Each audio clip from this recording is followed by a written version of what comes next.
Hai,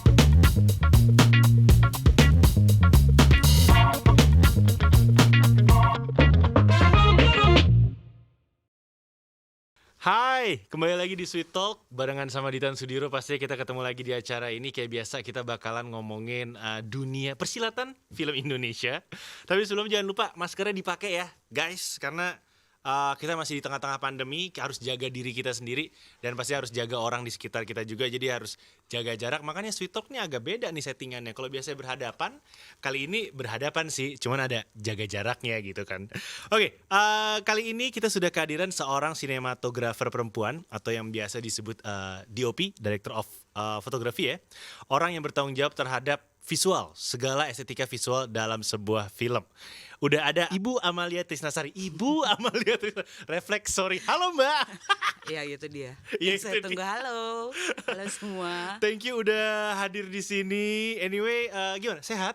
Alhamdulillah. Alhamdulillah sehat. Ini kan lagi pandemi gitu kan. Lu ada ini baru gak sih, keahlian baru atau hobi baru karena banget. banyak waktu? Rebahan. Oh iya. Kita 11-12 Iya, rebahan aja lah. Rebahan aja lah ya. Rebahan aja. Gue jadi bisa nyukur sendiri, Ser. Oh ya? Iya, gue beli sendiri. Gue nggak masuk apa-apa sih, nggak masuk ilmu baru. Pokoknya emang rebahan aja udah. Titik. Menikmati banget Menikmati ya. aja. Biasanya sibuk banget. Nih ada banyak waktu luang. Oke, anyway, tapi sekarang nih kan udah agak udah new normal lah ibaratnya. Kegiatan udah mulai balik sibuk gak nih? Sebenarnya udah. Aku pun bulan depan nih udah mulai jalan lagi, jalan produksi. Tapi memang masih dalam skala mini series gitu, bukan balik, belum berani ngambil film. Okay. Masih mini series yang aku ambil gitu. Ceritain dong awalnya mengawali bisa ada di dunia film tuh kayak gimana sih? Lewat pendidikan atau gimana? Ada sekolahnya? Sekolah sebenarnya, tapi sebenarnya dulu tuh nggak tahu ada orang di balik layar film. Nah dari kecil tuh gue apa saya? Nggak apa-apa, gue bebas. Nggak apa-apa ya. Acara gue doang boleh. Oke. Sebenarnya dari dulu tuh gue hobi nonton TV dan selalu film Hollywood yang gue tonton. Oke. Jadi begitu SMA sama geng cewek-cewek tuh kayak mereka kan minta sama orang tuanya gitu ya buat yuk cari formulir, yuk beli formulir kampus-kampus gitu. Yeah. Mereka tuh selalu ke 3-4 kampus gitu. Nah di saat gue minta duit sama nyokap, Bu bagi duit dong, mau beli formulir UI atau apapun itu, nggak dikasih. Nyokap cuma bilang enggak, lu masuk IKJ gitu lah.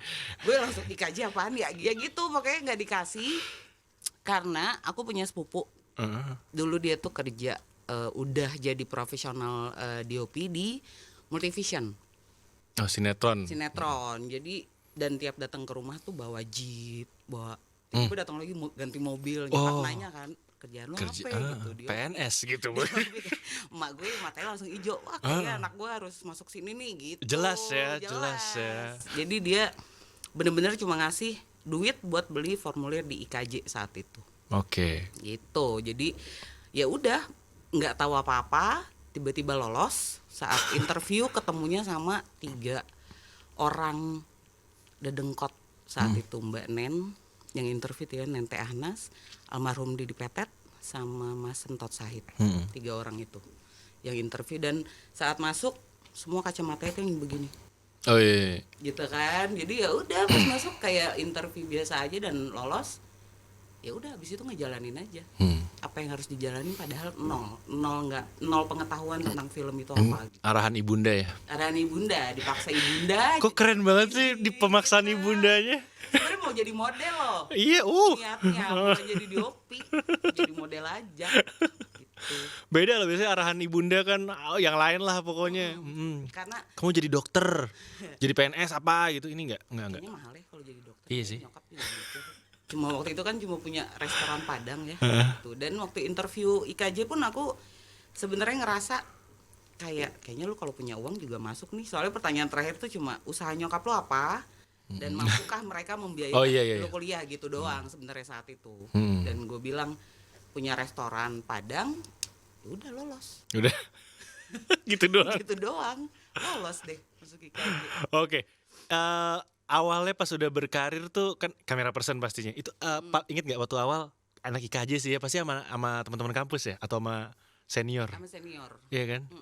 Waktu itu ngapain tuh, bikin apa? Sebenarnya gini, dulu tuh sistemnya kalau lu mau dipakai di industri atau lu mau terjun ke film setelah lulus IKJ, lu tuh harus gaul sama senior lo gitu. Nah waktu itu gue punya satu senior, which is guru gue, Sidi Saleh. Dia yang lihat gue lah saat itu. Jadi kita satu kelas, dia tuh pindah dari TV ke film. Jadi sekelas sama gue nih. Sekelas terus ngobrol, lu mau jadi apa, kata dia. Tadi gue mau jadi soundman, bukan DOP, karena gue melihat main mixer tuh keren gitu. Terus gue ngebohongin dia, gue bilang gue mau jadi DOP. Ternyata dia mayornya DOP. Ditarik lah gue buat jadi anak buah dia lah. Dibohongin. Ternyata ketemu DOP juga. Dari situ udah gue tiap hari bantuin senior gue praktika.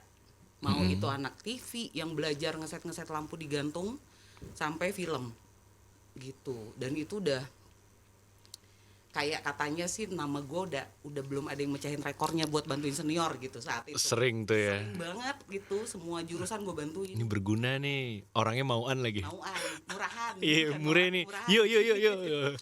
Dapat makan kan gitu doang. Kompensasinya itu doang, nggak banyak nanya kok, kasih makan aja. Dapat makan ya gitu 3 kali sehari udah bantuin deh lo gitu. Apa aja deh. Apa aja. Dan dulu kan analog berarti ya. Analog.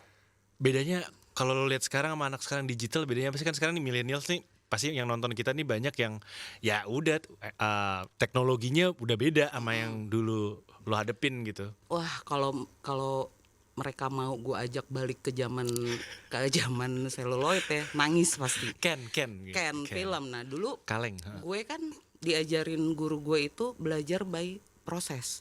Lu harus sabar. DOP itu ada runtutannya, lu harus paham lighting, lu harus setelah lighting lu paham juga kameranya, tapi bukan ujuk-ujuk lu jadi DOP gitu. Nah saat itu guru gue itu bilang lu harus belajar lighting, lu cewek tapi lu harus paham ya gitu. Waktu itu gue 4 tahunan fokus di lampu, udah lampu aja ngangkat biasanya balas. Laki tuh Biasanya laki nempel nah malam oke ditempelin gue nggak boleh kaca film. iya gue nggak boleh, gue harus kerja. Dan dulu studionya itu kalau bantuin senior, studionya tinggi banget kan ya, tiga trap stagger lah, itu gue harus naik pasang lampu gitu, semalaman pasang lampu, diajakin ke rental, ditunjuk-tunjukin sampai 4 tahun gue belajar lampu, dibilang cukup, gue pindah ke loader saat itu, loader film. Loader tuh yang mana ya? Loader tuh kan magazin film itu, Ken itu Ken. ada yang tukang ngisinya. Dulu banget pernah gue umur belasan tuh masih Ken tuh. Masih Ken. Nah itu tugas gue tuh. Ketemu film panjang masih pakai seluloid, saat itu gue jadi loader. Jadi ya udah, lu harus manajemennya lu jago sambil lu ngeloading. Abis ngeloading kan saat itu posisinya adalah clapper loader. Abis lu ngeloading, lu nge-clap saat mau take. Lu nge-clap. Nah, abis lu nge-clap, lu hitung lagi. Iya betul. Sisa berapa film menit yang ada di kamera, cukup gak buat take berikutnya, yang gitu-gitu. Iya, dulu tuh gue sempet syuting yang berapa menit lagi. Nah, gitu. Berapa menit lagi. Itu tuh bukan cuma ngeloading ya, ternyata loader pun lu harus ngitung segala macam sambil nge-clap. Satu Ken tuh berapa menit sih, Mbak? Kalau 16 itu 11 menit. 16 mili itu 11 menit, yang 35 mili itu 4 menit. Dan waktu itu harganya berapa rupiah tuh satu Ken? Satu Ken 35 mili itu 2,5 saat itu. Gitu. Dan kebayang nggak kalau loadernya tidur atau jam kerja udah kelewatan, kan biasanya capek ya, jadi nggak fokus, tiba-tiba buka changing bag, magazinnya masih kebuka, film bakar gitu. Iya, tuh udah macem-macem sih aku denger yang kasus-kasus kayak begitu gitu. Iya. Dulu pernah denger aktor aku pernah lihat aktor dimarahin, Ken gue udah mau habis, dan nggak ngerti Ken apa. Nah makanya dulu saat mengalami jadi masih bawahan DOP ya, belum jadi DOP, ngelihat kalau ngomongin bedanya apa sih sama digital, beda banget masalah ketegangan. Itu tegangnya luar biasa. Sekarang memory card. Sekarang bahasanya latihan aja di take gitu. Latihan take sebutannya gitu. Latihan take di roll kali aja bagus gitu. Dulu boro-boro, dulu latihan mulu. Latihan terus. Nah dulu zaman gue naik jadi asisten kamera, masalah fokus tuh emang paling deg-deg, apalagi masih pakai seluloid ya. Jadi dulu gue ikut sama satu DOP. Dia sistemnya gini, dia lihat di viewfinder, di saat dia tahu gue miss dikit, fokus ya dia akan buang kamera. Jadi akan di pan aja, jadi sutradara juga cut udah gitu, udah tahu semua kayak Askamnya nih nggak fokus gitu. Itu mental beban banget yang kayak gitu. Kalau sekarang sih santai. ya lihat asisten kamera juga jauh dari kameranya gitu. Udah nggak perlu deket ya. Nggak perlu deket, udah pakai remote gitu kan. Itu yang sampai sekarang gua nggak setuju sih sebenarnya. Berarti sebenarnya buat ibaratnya nih buat yang generasi sekarang nih, buat yang kita sekarang ini mau belajar kamera tuh udah lebih mudah banget sebenarnya. Mudah banget belajar. Maksudnya ya semenjak keluar DSLR gitu ya. Ya oke lah gitu, tapi kan balik lagi harus ada hal-hal yang lu pahami tentang continuity lighting gitu yang nggak lu dapetin, susah gitu. Mau lu belajar di YouTube tapi lu nggak praktekin gitu, menurut gue agak susah ya, karena gue mengalami sendiri gitu belajar lighting selama 4 tahun gitu. Bantuin banyak orang dan tahu lampu-lampu jenis-jenis semua lampu tahu gitu, harus paham. Tiba-tiba keluar ada SLR ini dan banyak orang yang menamakan diri mereka DOP gitu, kayak oke deh. Iya gitu. bener, berasa gue tiba-tiba banyak banget. Nice lah. Oke, itu dari ngomongin yang perbedaan analog sama digital. Kita balik lagi ngomongin director of photography, DOP. Sebenarnya nih dia kan yang kalau orang awam kayak gue lihat duduk belakang kamera, gitu kan. Dia yang duduk belakangnya, dia yang ngatur. Gue mau gini, tampilannya seperti ini yang dimaksud gitu. Tapi basically tugasnya ngapain aja sih, dan dia ada tim nggak sih sebenarnya? Oke, kalau tugas DOP itu sebenarnya dia adalah orang yang memvisualisasikan skenario kan, gampangnya kayak gitu, beserta nilai-nilai estetika yang ada di dalamnya gitu. Nah, kalau sekarang kalau aku tuh menilai gini, makin banyak pengalaman lo di lapangan, kayak gue lebih memperkaryakan anak-anak gue nih, satu tim gue ini. Gue punya tim, dan tim gue itu selalu itu lagi gitu, karena gue pengen di saat mereka keluar dari gue, lu jadi jangan setengah-setengah nih gitu. Nah,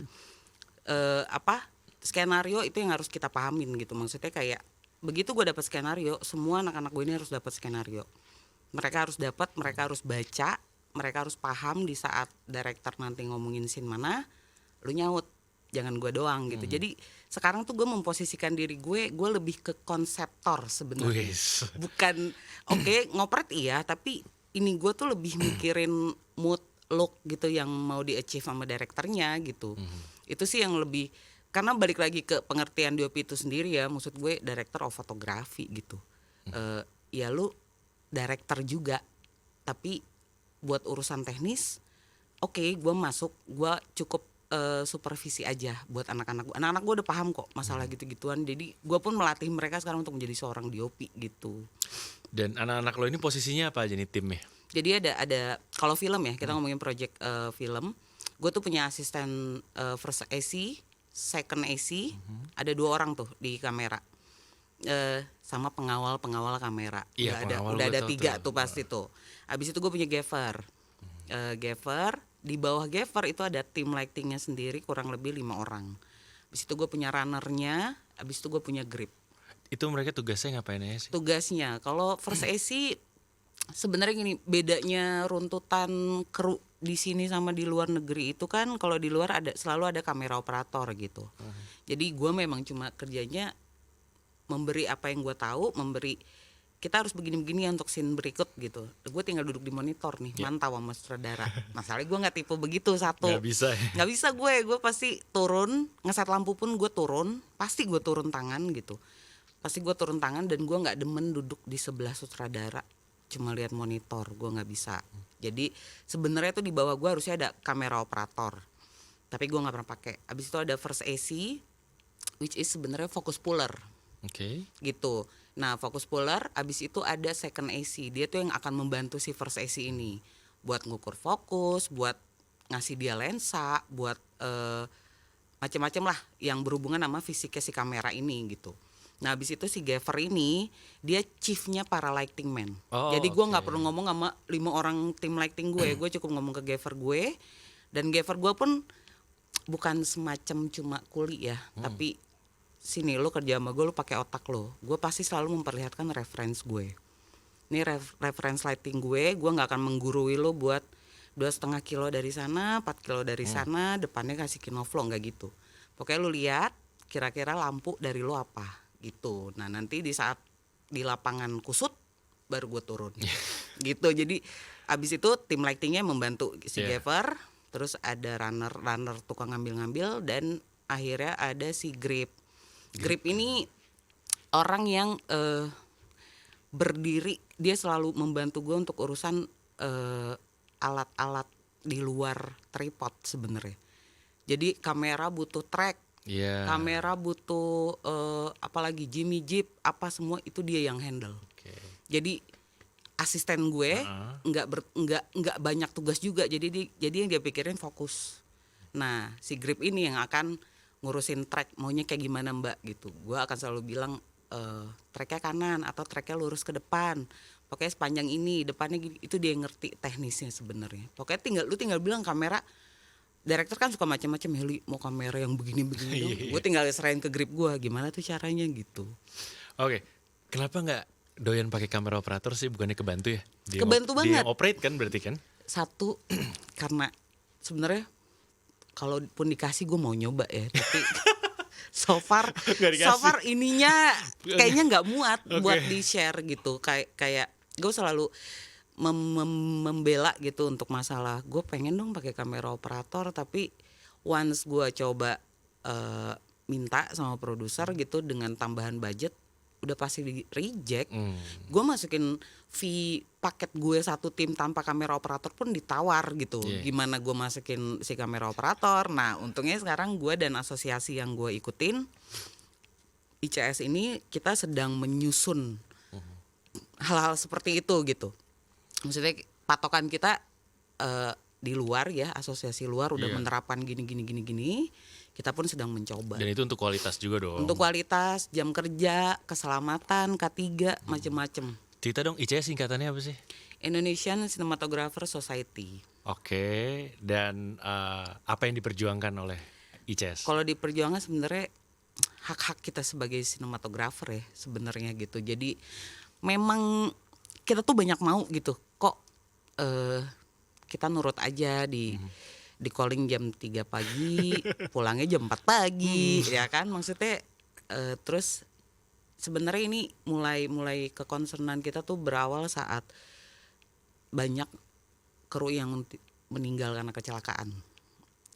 Banyak, udah dan itu lumayan tuh dalam waktu berapa bulan. Kecelakaan saat kerja? Saat kerja. Jadi ada yang sedang masang green screen kain hitam di stagger berapa trap, dan dia mengerjakan jam 3 pagi. Iya. Ya kan, jatuh meninggal.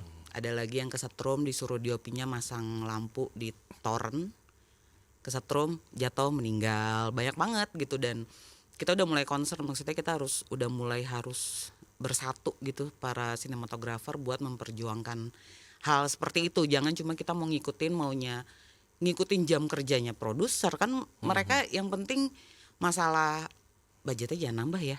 Tapi kalau bisa lebih syutingnya lebih cepet ya gitu kan. Kayak lu syuting zaman dulu gue masih jadi asisten gitu, gue mengalami syuting yang 40 hari masih kena.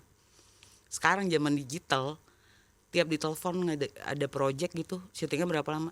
2 minggu. Iya. Syuting sehat. Hari. Dulu kan syuting sehat. Dulu tuh kayak sehari berapa sih? Paling mentok 5 scene. Oh gitu ya, gitu, enak banget. 3 scene siang, 2 scene malam, which is normal ya kan. Jam 10 udah pulang, tidur, besok jam 5 pagi callingan lagi pun kita seger. Sekarang kan enggak. Bener-bener sekarang tuh parah banget. Cuma gimana? Gambarannya sekarang gimana sih? Tadi callingan jam 3 pulang. Sekarang gini, nih aku kasih satu contoh aja ya. Aku pernah ngerjain satu film dengan director baru, film zombie. Zombie loh ya, yang segitu banyak efek, make up, yang zombinya banyak yang harus didandanin. Syutingnya 2 minggu. Bungkus. Tapi tiap hari itu gue berangkat jam 3 pagi, pulangnya jam 5, jam 6 tiap hari. Pagi. Iya kan scene malam zombie. Nah, tapi kan syutingnya dalam gedung kan, gue bisa bikin day for night, night for day, santai gitu. Cuma kayak wow ini amazing banget gitu. Dan lu tega gak sih lu lagi pegang kamera tiba-tiba lu harus ganti scene dan lu segampang kayak yuk kamera pindah, lu nengok kiri Askam lu lagi nganga, Dia tidur. lu nengok kanan Gaffer lu lagi, semua orang udah pingsan gitu, udah tepar, cuma gue dan sutradara gue yang tinggal. Mau yang mana, mau sini ya Li, close up ini ya Li. Terus gue ngangkat kamera sendiri, udah segitu gitu. Maksud gue ini udah parah, udah gak sehat nih gitu. Harus dirubah. Cuma ngerubahnya susah. Pantesan sekarang ya ngerubahnya susah, jadi that's why lo aktif di organisasi ini, di Jazz. Dan pas juga kan lagi pandemi ya, jadi bisa rebahan. Bisa rebahan sambil ngatur-ngatur aja. Mau gini, mau gitu. Susah tapi ngeraihnya. Sekarang ngerti gue kenapa lo suka rebahan di pandemi. Oke, anyway, being a DOP itu sebenarnya cita-cita lo atau emang cita-cita lo niatin atau ada passion juga? Atau beneran paksaan ibunda? Nyokap nih nyuruh. Sebenarnya gue alhamdulillah saat dimasukin ke IKJ. Jadi gimana ya, gue dari kecil memang hidupnya udah dicuekin dari kecil. Jadi dari kecil gue udah dewasa sendiri, itu dewasa belum pada waktunya gitu, yang gue tiba-tiba bisa WhatsApp ngubungin bapak gue buat kalau hari Sabtu Minggu gitu buat gue ikut dagang dong tiap Sabtu Minggu. Itu gue usia kelas 2 SD loh udah begitu gitu, mau minta ikut dagang, pengen tahu.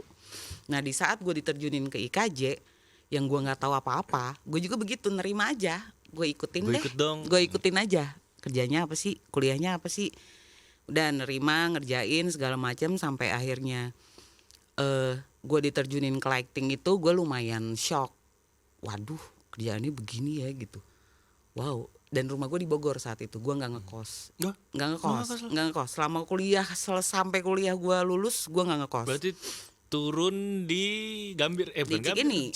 Turun di Cikini. Dan gue nggak pernah ngekos. Nyokap gue lumayan saat itu menyesal, kayak gila, kasihan juga anak gue ya. Cuma ya udah kepalang gitu kan. Kuliah sampai akhirnya. Jadi kalau kuliah di IKJ tuh senior lo akan selalu ngomong gini, jangan tergoda sama ajakan syuting, kelarin kuliah dulu. Nah begitu. Tapi yang ngajak lo syuting senior juga. Iya tapi kan lu bisa nolak kayak enggak deh bang, gue mau kuliah dulu, atau pinter-pinter lo ngatur waktu lah gitu. Makanya dulu zaman gue tuh belum ada S1 kan, jadi masih rata D3 semua ada. Lumayan lah, gue baru semester 2 gue udah mulai kenal sama senior, mulai diajakin syuting, mulailah gue keluar video klip. Padahal udah dikasih tahu. Nah gue mulai menemukan keasikan saat, karena gue nyemplungnya pertama kali itu video klip. Berkali-kali ngerjain video klip. Gue masih asisten saat itu ya. Video klip sama Reni Fernandes dulu rajin banget dia tuh ngerjain video klip. Nah DOP-nya tuh bos gue ini si Sidi Saleh.